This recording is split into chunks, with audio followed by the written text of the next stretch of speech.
Entraîne-toi à la présence de Dieu jusqu'à ce que tes dispositions intérieures soient éveillées. Puis entraîne-toi dans la foi. Tu sais, de la manière dont la présence de Dieu fonctionne, c'est que si tu t'y exerces jusqu'à un certain niveau, tu remarqueras que la vitesse à laquelle tu vas commencer à passer d'un état à un autre sera très rapide. Donc, premièrement, tu peux savoir si ce que quelqu'un fait est spirituel ou charnel. Quelqu'un chante et tu sais simplement que ce n'est pas Dieu. Et pourtant, le chant peut être lent, très émotionnel, mais toi, tu discernes depuis un autre niveau. Et si tu arrives quelque part et que ce que quelqu'un fait est spirituel, immédiatement quelque chose s'active en toi. Tu peux commencer à avoir une vision. Tu es tellement brisé que tu pleures. Tu sais que ce que tu vis là dépasse l'émotion. L'onction commence à se mouvoir. Tu sais simplement parce que tu es actif. Ensuite, entraîne la foi. Comment entraîne-t-on la foi ? On entraîne la foi premièrement par la révélation. Tu vois toute zone de ta vie que tu sais être significative. Va chercher ce que la Bible dit à ce sujet et maîtrise cela jusqu'à ce que tu penses selon cette parole. Je t'enseigne comment entraîner ta foi.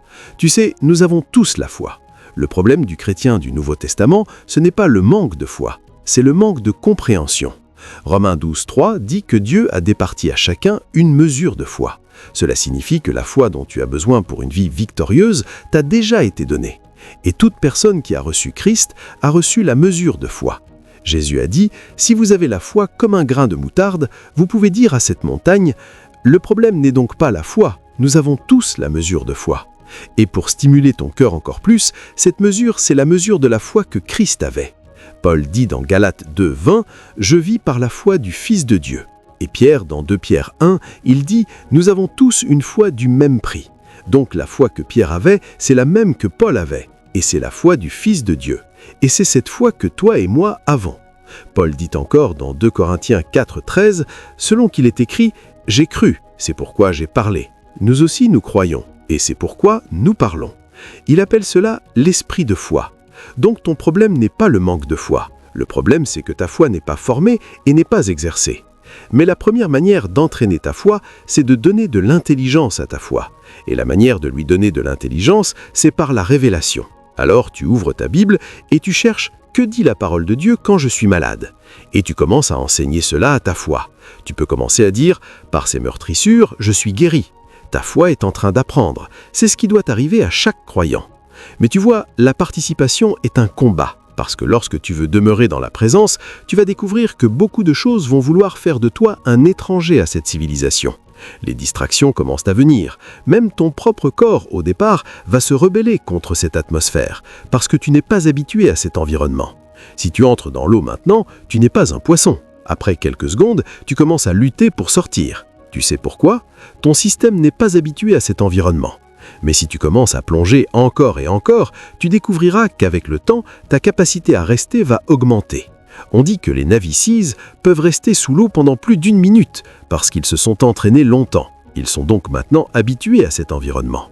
Si tu commences à rester dans la présence, tu verras que la rébellion en toi va se briser. Mais c'est une chose que tu dois t'enseigner à toi-même si tu veux un jour devenir ce que la Bible dit que tu es. Paul dit dans 1 Corinthiens 9:27, « Je traite durement mon corps et je le tiens assujetti, parce que lorsque je veux adorer, mon corps veut regarder un film. Quand je veux prier, mon corps veut dormir. Quand je veux jeûner, mon corps veut manger. Mais je comprends que pour devenir ce que Dieu dit, je dois conditionner ce corps à demeurer dans cette présence, parce que je dois être enseigné par la présence. Car la présence a un langage, et ce langage, bien qu'inaudible, son impact ne peut être nié. Quand tu demeures dans la présence de Dieu, un point vient comme les radiations, où la présence de Dieu commence à altérer même ta structure moléculaire. Et un point viendra où tu peux discerner la voix de Dieu, tu peux percevoir sa présence, et tu verras que certaines dimensions en toi qui étaient dormantes commencent à être activées. Ce sont ces choses que la Bible appelle tes ailes dans l'esprit, les choses qui te font t'élever de ton propre monde dans le monde de Dieu. Tu commences à fonctionner non plus par l'énergie de la chair, mais par les capacités de l'esprit. C'est pourquoi il est dit « Ceux qui espèrent dans l'Éternel renouvellent leurs forces.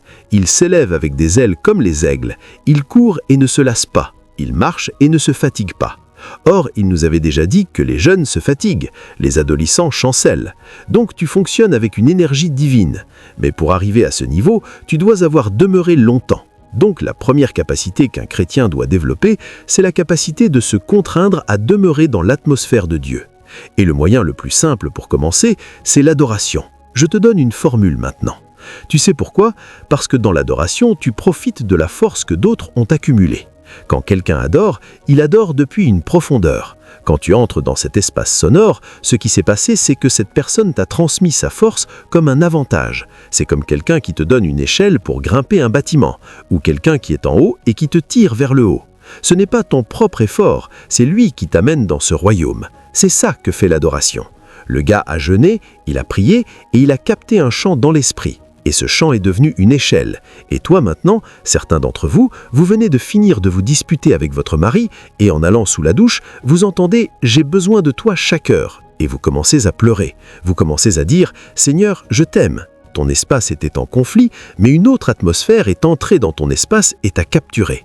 Tu ne sais même pas à quel moment tu es passé de l'animosité et de la colère à la brisure et aux larmes. C'est parce que tu es en train de puiser dans l'énergie de quelqu'un d'autre. C'est la manière la plus simple de commencer le voyage de l'entraînement spirituel. Alors, passe du temps dans l'adoration. Si tu ouvres mon téléphone maintenant, tu verras différentes playlists. Il y en a que j'appelle H, il y a La Presse, il y a d'autres que j'appelle Royaume flottant. D'autres encore transition. Ça dépend de l'ambiance. Je sélectionne la musique qui transporte ces dimensions et je les aligne. Donc je passe d'une dimension à l'autre, d'un niveau à un autre. Il y a des moments où je suis juste avec mes écouteurs, les yeux fermés. Je suis en train de flotter avec des gens et qui ont ouvert les portails de l'esprit et ils me transportent, ils me portent, ils me font monter. Et à un moment, je commence à entendre Dieu. Et je peux faire cela pendant 3 heures avant même de commencer à prier. C'est la manière la plus simple de transitionner. Tu utilises l'énergie de quelqu'un d'autre, tu voyages sur l'onction de quelqu'un d'autre, tu entres dans une porte que quelqu'un d'autre a ouverte. Mais tu ne peux pas rester là parce que tu n'es peut-être pas encore très fort. La raison, c'est que lorsque tu te retrouveras dans un lieu où tu n'as pas ces points d'accès, tu ne pourras pas avancer. Donc tu commences par cela, et lorsque le royaume commence à t'attirer, certaines impartitions commenceront à venir. Tu recevras une impartition, et sur la force de cette impartition, tu pourras passer au niveau suivant. Commence à prier en langue. Quand tu commences à prier en langue, tu penses avoir prié longtemps. Puis tu regardes l'heure et tu vois que cela ne fait que 10 minutes. Cela montre à quel point tu es rouillé. C'est comme un homme obèse qui se met à courir. Il halète, il transpire, et quand tu le vois, tu peux penser « Ah, ce gars-là a dû courir 10 000 mètres. » Non, il a couru 20 mètres. La chair est lourde. Il est essoufflé. Tu lui demandes « Tu fais un marathon ?» Pour lui, le marathon, c'est 20 mètres. S'il fait 100 mètres, il s'effondre. Mais tu vois, s'il continue, il pourra courir 100 mètres pendant 2 semaines, et après un moment, il ne sera plus fatigué. Pourquoi? Parce que le cholestérol a été brûlé, le volume d'oxygène a augmenté. À 400 mètres, il allait encore, mais avec le temps, ce n'est qu'après 2000 mètres qu'il allait ainsi. Un point viendra, s'il est constant, où tu le verras faire du cross-country, et tu te demanderas quand est-ce qu'il est devenu comme ça. Ils ont dit, les anciens nous ont dit, dans la constance réside la puissance. Donc, quand tu fais de l'adoration, où tu es déjà transporté, entre aussi dans les langues. Prie-toi vers ce royaume. Prie, prie, prie. Quand tu es fatigué, ajoute de la musique, reçois du soutien. Puis, continue à prier en langue. Un point viendra où tu découvriras que ta capacité spirituelle dans ce royaume a augmenté. Ta capacité d'endurance va croître. Maintenant, ton objectif n'est plus le temps. Ton objectif est la transition. Mais le temps tu ne peux pas t'en passer, parce que tu es une créature du temps voyageant dans l'éternité. Donc, chaque fois que tu reviens, il y aura une référence temporelle. Mais ton idée, c'est où tu vas, pas d'où tu viens. C'est pourquoi tu ne dois pas faire de comparaison avec le temps, mais t'assurer que des transitions ont lieu. Après un moment, tu découvriras que l'onction commence à couler. Entraîne-toi, entraîne-toi. Un moment viendra où même si tu ne veux pas, tu ne peux plus changer. C'est devenu ton état normal. C'est pourquoi il est dit « Instruis l'enfant selon la voie qu'il doit suivre, et quand il sera vieux, il ne s'en détournera pas. » Cela signifie qu'une fois adulte, il pourra prendre d'autres décisions, mais il ne pourra plus échapper à ce que tu lui as montré. C'est pourquoi ton esprit sera troublé s'il essaie de justifier autre chose, et ensuite tu dois l'éduquer davantage. Tu sais, la raison pour laquelle tu étais vulnérable à la maladie au départ, c'est parce que tu étais coupable de péché, et le péché t'avait exposé à la maladie. Tu ne pouvais pas combattre la maladie parce que le péché t'avait dénaturé. Les éléments divins en toi qui devaient lutter contre la maladie n'étaient plus actifs car le péché t'avait affaibli. Mais maintenant que Christ a enlevé le jugement du péché, une nouvelle nature a été restaurée en toi. Et cette nature a la capacité de résister à la maladie. Quand ta foi comprend cela, chaque fois que la maladie vient, avant même que tu ne le saches, ta foi se lève déjà. Tu découvriras que le rythme auquel tu tombais malade va diminuer. Toi qui tombais malade chaque semaine, tu verras que cela devient toutes les 2 semaines, puis toutes les 3 semaines, semaines, puis tous les 2 mois. Tu te demanderas que se passe-t-il. Ta foi est déjà en train d'ériger une défense même sans que tu le saches, car chaque révélation qui est entrée a énergisé ta foi. Et plus tu le fais longtemps, plus tu verras que tu deviens de plus en plus comme lui. Ajoute à cela le jeûne, car le jeûne t'aidera à soutenir l'atmosphère même lorsque tu quittes le lieu de prière. Parce que les propensions de la chair sont fortes. Quand tu es en ordre, si tu manges bien, tu veux de l'air frais. Si tu manges bien, tu veux aller rendre visite à un ami. Parfois, la raison pour laquelle nous jeûnons, c'est pour limiter la chair. C'est pourquoi l'Ancien Testament appelle cela s'humilier dans le jeûne. Toutes ces idées que tu as, regarder le foot, aller bavarder, quand tu as faim, elles disparaissent. Ce que tu fais, c'est limiter la capacité de la chair pour demeurer dans l'esprit. As-tu déjà vu des gens affamés courir dans tous les sens? Non. Quand quelqu'un a faim, il est sobre. Il veut réfléchir. Ce que le jeûne fait, c'est conserver l'atmosphère que tu as bâtie, afin qu'elle ne dissipe pas. Le jeûne t'aide à rester organisé, pondéré dans ta conduite. Alors, intègre le jeûne dans ta routine hebdomadaire. Commence avec 1 jour de jeûne par semaine, puis fais-en 2, puis 3. Ainsi, tu es exercé régulièrement à la piété. Ensuite, médite les Écritures. Porte des versets bibliques avec toi. Dis-les à toi-même sans cesse. Les hindous connaissent de mieux cela. Il faut voir certains moines. Ils chantent de pendant 16 heures, car ils connaissent dès la puissance de ces choses. Quand tu te répètes certaines choses, un moment vient où elles altèrent ta fréquence de l'âme. Elles peuvent te transformer. C'est ce que les êtres déchus connaissent. Mais dans la lumière, nous n'avons pas compris cela. Quand tu parles la parole de Dieu à toi-même, tu entres dans la fréquence du Réma, la parole vivante. C'est pourquoi il est dit dans Josué 18s que ce livre de la loi ne s'éloigne point de ta bouche, mais dis-le jour et nuit. Agis avec soin selon tout ce qui y est écrit, car c'est alors que tu auras du succès dans tes entreprises. Maîtrise ces choses. Ces 4 éléments sont les entraînements de la présence, l'adoration, la prière en langue, le jeûne, la méditation de la parole. Il est dit que Samuel mit Agag en pièces devant l'Éternel. Agag est une figure du monde et de la chair. C'est dans la présence que Samuel l'a détruit. C'est ainsi que tu anéantis la chair. C'est ainsi que tu deviens un homme spirituel. Je te dis que la dimension que tu portes, si elle se réveille, tu seras étonné de toi-même. La plupart des choses que nous forçons, elles ne sont pas censées être forcées. Elles sont censées couler naturellement. La guérison doit couler de toi. La sagesse doit couler de toi. La foi doit couler de toi. Mais elles sont enfermées. Ces chambres ne se sont pas encore ouvertes car tu n'as pas maîtrisé comment donner la suprématie à l'homme spirituel. Le premier entraînement d'un homme spirituel, c'est la capacité à dompter la chair et à insister pour que la civilisation de l'esprit ne te soit pas étrangère. Tu dois t'entraîner à rester assez longtemps dans l'atmosphère de Dieu jusqu'à ce que tu sois familier avec elle. Tu sais, ceux qui regardent le foot, dès que c'est samedi, même sans connaître le calendrier, leur corps réagit. Il y a une sensation. Leur anatomie et physiologie réagissent au samedi. Ceux qui regardent des séries, des drames, par exemple entre 18h et 20h, à l'approche du soir, tout leur corps est agité. Tout ce qu'ils ont à faire, ils le bâclent vite pour aller voir. J'avais une sœur, elle était accro. Dès qu'elle rentrait, tu entendais parler un hindou et on entendait namasté. À un moment, même nous qui ne regardions pas, on commençait à connaître quelques mots. Quand tu entends Pyar, tu sais qu'on parle d'amour parce qu'on l'a trop entendu. Elle a importé cette atmosphère dans notre monde jusqu'à ce que cela nous impacte. Même quand tu montais les escaliers, tu pouvais te surprendre à dire namasté. La chose t'avait bombardé trop longtemps, donc c'est devenu normal. Un jour, même dans la maison, les gens saluaient ainsi sans savoir quand leurs mains ont appris à se joindre. C'est ce qu'on appelle la consistance. La Bible dit « Ceux qui espèrent en l'Éternel renouvellent leurs forces. Ils s'élèvent avec des ailes. » D'où viennent ces ailes? Tu ne savais même pas quand la métamorphose s'est produite. Tu ne savais pas que tu avais des ailes, mais ces potentiels étaient là. Avant même que Dieu ne te dise que tu es comme lui, il avait déjà installé quelque chose en toi. Il ne parlait pas seulement par sa souveraineté, il parlait aussi par l'activité du Saint-Esprit. Et ce que le Saint-Esprit a fait, comme il l'a mentionné, c'est qu'il a déposé certaines choses en toi. La vie éternelle a été déposée, la nature de Dieu a été déposée, mais c'est ta participation dans son royaume qui va les énergiser. Donc lorsque Dieu parle, il parle en fonction de ce qu'il a déjà déposé et il s'attend à ce que tu participes par le Saint-Esprit jusqu'à ce que ces choses soient animées. Si tu passes au marché, si la présence de Dieu est dans un endroit, tu peux la discerner. Il n'y a pas de chant, pas de clavier, mais si tu passes, tu sauras, il s'est passé quelque chose ici. Si un ange se tient à un endroit, tu le sauras. Une entité d'un autre royaume est là. Je me rappelle à l'époque à l'église, un pasteur prêchait, et je disais « Un ange est ici ». Et je me demandais quand est-il arrivé ici. Ou encore « C'est toi qui as fait venir l'ange si vite ?» Et des choses surnaturelles commençaient à se produire.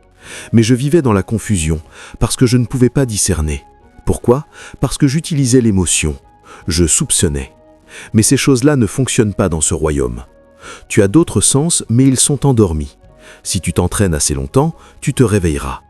Quand je suis arrivé au Royaume-Uni, laisse-moi te dire ce qui s'est passé aujourd'hui. Je suis entré dans la pièce, mon ami est arrivé et a dit « c'est la bonne température ambiante ». J'ai dit « qu'est-ce que tu veux dire par température ambiante? Je porte 3 couches de vêtements ». Il m'a dit « c'est la bonne température ». Je lui ai dit « tu n'es ici que depuis 1 an à peine, que se passe-t-il » Tu sais ce qui s'est passé? Même le cerveau ne lui envoie plus de signaux pour dire qu'il est dans un nouveau climat. Les processus physiologiques ont été modifiés. Pour lui, 7 degrés Celsius, c'est normal, mais pas pour moi, car je ne suis pas encore habitué. Mais si je reste ici 5 mois, tu seras étonné. Tu me verras en polo, en train de marcher tranquillement dans la rue. Qu'est-ce qui s'est passé? J'ai demeuré. Et en demeurant, des changements ont eu lieu. C'est ce qui t'arrive dans la présence de Dieu. Quand tu demeures assez longtemps, tu découvriras que toi aussi, tu peux voir des êtres angéliques. Tu découvriras que lorsque le Saint-Esprit parle, toi aussi tu peux le percevoir. Tu peux discerner quand la puissance de Dieu agit et tu peux la canaliser. C'est ce qu'on appelle l'entraînement d'un homme spirituel. C'est cela qui nous rend puissants pour représenter Dieu où que nous soyons. Commence à t'entraîner avec la présence de Dieu. Il y a une voix de l'Esprit. C'est ainsi que nous devenons dans ce royaume. Certains d'entre vous, dès que quelqu'un se lève et marche, vous devez tourner la tête. C'est un réflexe. De la même manière, tu dois t'entraîner dans les choses spirituelles. Quand tu t'entraînes, ça coulera automatiquement de toi. Mais si tu ne t'entraînes pas à rester dans le royaume de Dieu, tu seras frustré. Même lorsque tu liras la Bible, tu verras ce qu'elle dit, mais tu ne pourras pas le confirmer dans ta propre vie. Tu ne pourras pas le confirmer dans ton expérience personnelle. C'est là que la vraie guerre du croyant commence. La guerre de la transition, la capacité de te forcer toi-même à rester. Quand tu arrives dans ce lieu et que les distractions viennent, reste là jusqu'à ce qu'elles meurent. Si tu ressens le sommeil, dors, puis réveille-toi et continue. La Bible dit, pendant que les hommes dormaient, l'ennemi est venu semer. Donc si le diable agit quand les hommes dorment, combien plus Dieu agira-t-il? Il n'y a aucun mal à dormir dans la présence de Dieu. Quand tu as fini de dormir, lève-toi et continue. Tu es en train de cultiver quelque chose. Si tu ne comprends pas cela, tu entreras et sortiras sans cesse et ta vie restera la même. On pourra t'impacter, mais ton histoire ne changera pas. Tu réciteras les Écritures, mais rien ne changera. Pourquoi? Parce que tu n'as pas été formé pour fonctionner dans la civilisation de Dieu. Le premier type d'entraînement que tout le monde doit développer, c'est l'entraînement à la présence. Voici comment Dieu m'a enseigné. Au début, rester longtemps dans sa présence était difficile. Alors Dieu m'a enseigné à le diviser en heures. Je restais 30 minutes, puis je faisais autre chose pendant 2 heures. Puis je revenais pour 30 minutes. En une journée, j'ai découvert que j'avais accumulé 3 heures dans sa présence. Quand j'ai maîtrisé cela, Dieu a augmenté la durée. Je faisais 1 heure toutes les 3 heures et Dieu a continué à bâtir en moi. Un moment est venu où je pouvais verrouiller ma porte et rester 3 jours sans même réaliser que 3 jours étaient passés. En arrivant à Londres, c'est la première fois que je sorte de la chambre depuis hier. Je n'ai pas besoin d'aller quelque part. J'ai développé une endurance dans la présence de Dieu. Je me suis tellement entraîné que même si le bruit se fait entendre dehors, je suis plus connecté à ce qui se passe à l'intérieur qu'à ce qui se passe à l'extérieur. Je ne sors que si j'ai à faire. Je ne me promène pas au hasard. Il n'y a rien dehors qui satisfasse autant que ce que j'expérimente dedans. Je te le dis, le monde visible a été formé à partir du monde invisible. Si tu trouves de la beauté dans le monde, cherche la présence de Dieu. La Bible dit, ce que l'œil n'a pas vu, ce que l'oreille n'a pas entendu, tout cela se trouve dans ce royaume. Et si tu demeures, après un moment, tes sens seront activés. Dieu commencera à te montrer des choses, à chuchoter à ton esprit. Même des dimensions en toi vont s'éveiller et tu découvriras que la Bible ne ment pas. Le premier entraînement que tu dois t'imposer, ce n'est pas l'école biblique, c'est ton propre parcours avec Dieu. Tu dois te battre toi-même, maîtriser la présence. Cela peut être par la prière, la méditation, l'adoration, le jeûne, peu importe. Assure-toi simplement de soumettre ta chair. Que la rébellion de ta chair meure. La Bible dit « La chair convoite contre l'esprit et l'esprit contre la chair ». Mais tu dois t'assurer que ton esprit gagne la bataille. Et l'endroit où cette bataille se remporte, ce n'est pas quand Christ revient. C'est dans la présence de Dieu. C'est là que la guerre commence. Essaie maintenant en rentrant de prier 30 minutes et tu verras l'ancienne guerre entre l'esprit et la chair se réveiller. Le champ de bataille, c'est dans la présence, nulle part ailleurs. Mais si tu veux devenir ce que Dieu dit que tu es, tu dois remporter cette guerre et faire régner ton esprit. C'est le premier entraînement que tout homme spirituel doit suivre, la capacité à dominer la chair dans la présence de Dieu. C'est le seul endroit où la chair peut être mortifiée. C'est un domaine déficient dans notre christianisme. Proverbe 23:9 dit « Pour qui les yeux rouges ?» C'est une parole négative, mais il donne un indice sur ce que l'interaction continue fait à un homme. Il est dit « à ceux qui s'attardent auprès du vin ». Cela signifie que tes yeux peuvent te devenir rouges, mais cela dépend du fait que tu sois resté assez longtemps avec le vin. Plus tu bois, plus ton corps change, tes yeux le reflèteront. Ainsi, demeurer dans un lieu assez longtemps te rendra familier, et cette familiarité influencera même ta morphologie.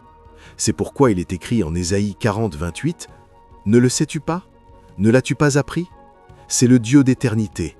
Il ne se lasse point. Il donne la force à celui qui est fatigué. Il augmente la vigueur de celui qui n'a pas de force. » Ce que Dieu a, il ne veut pas le garder pour lui seul. Il est libéral et veut le partager. Mais ceux qui peuvent en bénéficier, ce sont ceux qui attendent l'Éternel. Tu vois, c'est comme la façon dont l'intelligence artificielle IA fonctionne.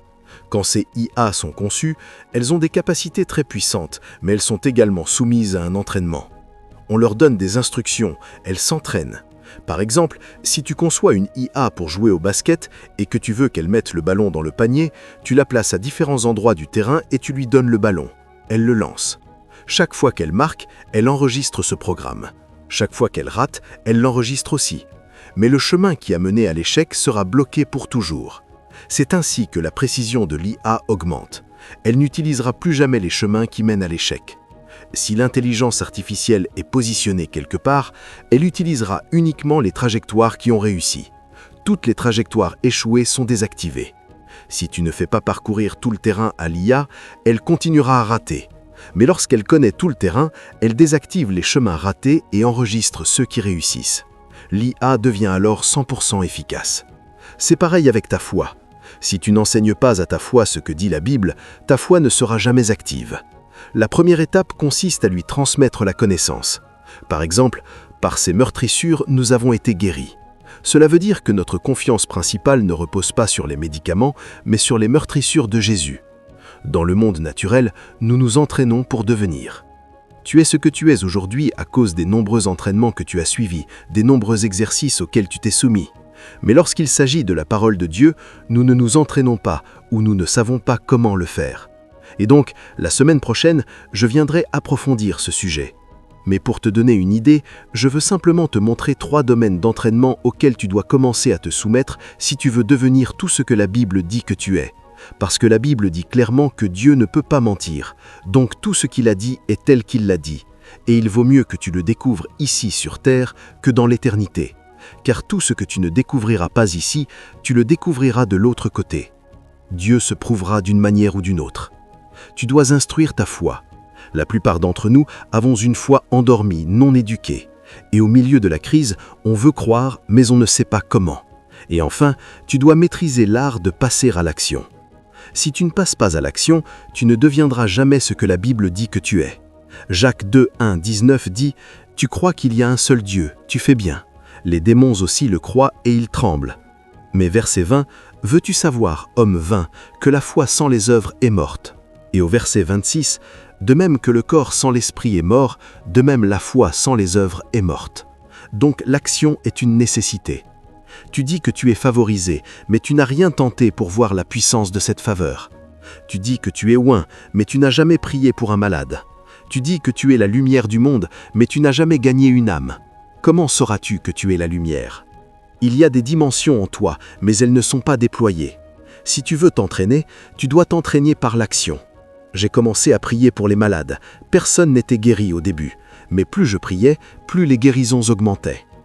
Si tu veux devenir ce que Dieu dit que tu es, entraîne-toi à rester dans sa présence jusqu'à ce que tu t'habitues et que tes capacités spirituelles soient activées. Instruis-y ta foi par des révélations claires, passe à l'action par des actes correspondant à ta foi. C'est ainsi que nous devenons dans ce royaume. Sinon, tu viendras à l'église, tu entendras des messages, tu rentreras chez toi et tu ne deviendras jamais. Un jour viendra où tu seras frustré. Tu en voudras au pasteur, tu diras « Ces gens nous ont menti, ils nous ont embobinés ».